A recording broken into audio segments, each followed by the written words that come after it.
Bonjour ou bonsoir, selon l'heure à laquelle vous nous regardez. Je suis votre chroniqueur audio et animateur de podcast à l'ODJ Média, et j'ai aujourd'hui la responsabilité de vous lire fidèlement cette chronique de Dr Anouar Cherkaoui. Le sujet est crucial, la réforme du Code du travail, et particulièrement son article 272, qui pourrait représenter une véritable double peine pour les malades chroniques au Maroc. La réforme du Code du travail, présentée comme une avancée sociale, pourrait bien se transformer en cauchemar pour des milliers de Marocains atteints de maladies chroniques. L'article 272, dans sa version actuelle, prévoit qu'un salarié en arrêt maladie de plus de 180 jours consécutifs est considéré comme démissionnaire. Derrière cette formule administrative se cache un drame humain, des patients atteints de cancer, de maladies auto-immunes sévères, d'insuffisance rénale sous dialyse, de pathologies cardiovasculaires graves, de sclérose en plaques ou de polyarthrite rhumatoïde se retrouvent menacés de perdre leur emploi au moment même où ils se battent pour leur vie. L'auteur souligne alors que ce texte, derrière sa froideur juridique, pourrait avoir des conséquences humaines irréversibles.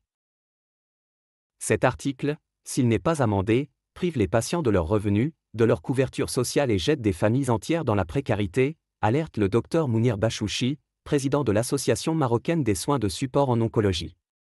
Chaque jour, explique-t-il, des hommes et des femmes doivent affronter, en plus de la chimiothérapie, de la radiothérapie et de la chirurgie, l'angoisse de perdre leur emploi et donc les moyens de financer leur traitement.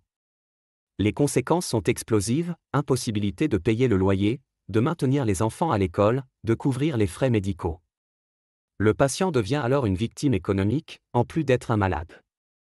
L'auteur ajoute que cette menace ne se limite pas aux patients atteints de cancer, mais concerne aussi d'autres maladies chroniques.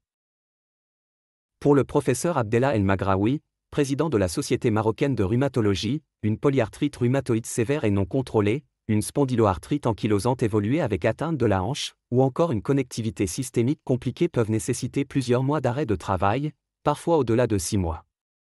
Assimiler ces patients à des démissionnaires revient à sanctionner ceux qui subissent déjà le plus lourd fardeau de la maladie.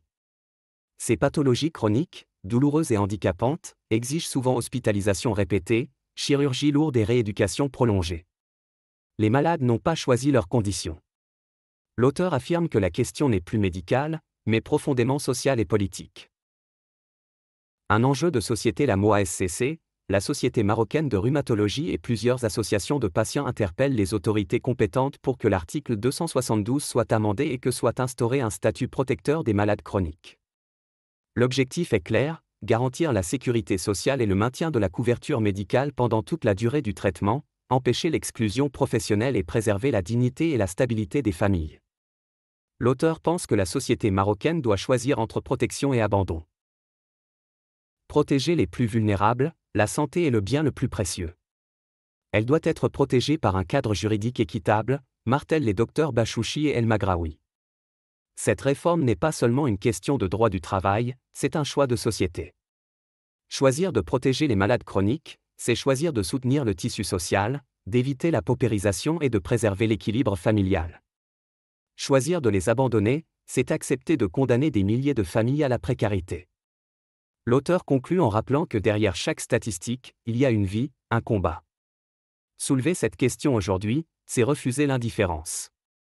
C'est rappeler que derrière chaque arrêt maladie, il y a un être humain, une famille, un combat pour la vie. L'article 272 doit cesser d'être une sentence pour devenir un outil de protection sociale. Merci à vous de nous avoir suivis pour cette lecture fidèle de la chronique de Anouar Cherkaoui. J'espère avoir transmis avec clarté et respect la gravité de ce sujet. Rendez-vous très bientôt pour une nouvelle chronique, toujours dans l'esprit d'objectivité et de fidélité éditoriale de l'ODJ Média.